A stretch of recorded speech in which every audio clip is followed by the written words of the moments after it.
What do you get when you mix an alcoholic sexual degenerate father and a physically abusive Christian fundamentalist mother who would whip her kids with an extension cord for so much as the slightest misperceived disrespect?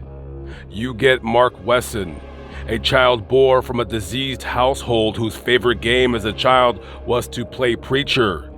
Continuing that into adulthood, he would take scripture from the holy book and perverse them into his own devilish firebrand. Mark Wesson, who some in the media have referred to as the Vampire King, ruled his household with chaos and extreme violence.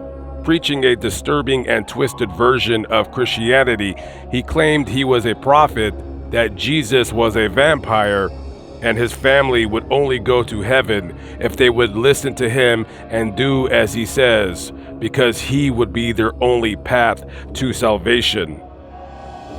In the spring of 2004, Wesson had made his intentions known to his family members that he would be relocating his daughters and their children to Washington State, where Wesson's parents lived. On March 12, 2004, several members of Wesson's family, including two nieces who had rebelled against him and left the family's home, descended on the house demanding that the children be released. Fresno police were called to the location in what was believed to be a custody dispute. Police had knocked on the door and Wesson had opened it, telling the police to hold on, close the door, and went back inside. Later, when he came out, his clothes were covered in blood. Officers went into the home and made a gruesome discovery. All 9 of the family members were dead. Each one had been shot in the eye and were stacked on top of each other. Wesson was quickly arrested, and as one of the arresting officers described, he was, quote, very calm, unquote.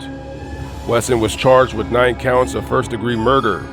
And during the trial, the prosecution painted a picture of a man who exerted absolute control over his family through a combination of religious manipulation, sexual abuse, violence, and the jury would learn about Wesson's incestuous abuse, fathering 7 of the kids he murdered with his own daughters.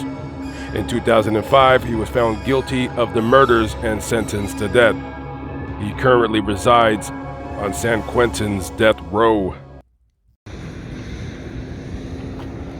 This is the location of Weber and Olive. We're here in Fresno, California, and this empty dirt lot right here, this is what used to be 761 West Hammond Avenue, and this is the location where Mark Wesson murdered his entire family.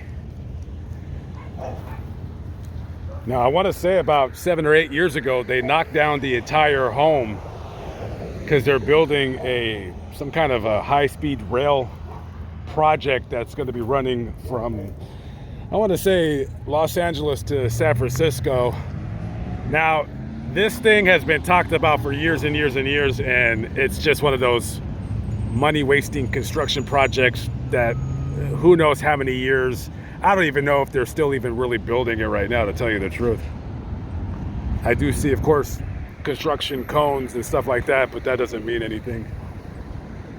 But yeah, right here, a man wiped out his entire family.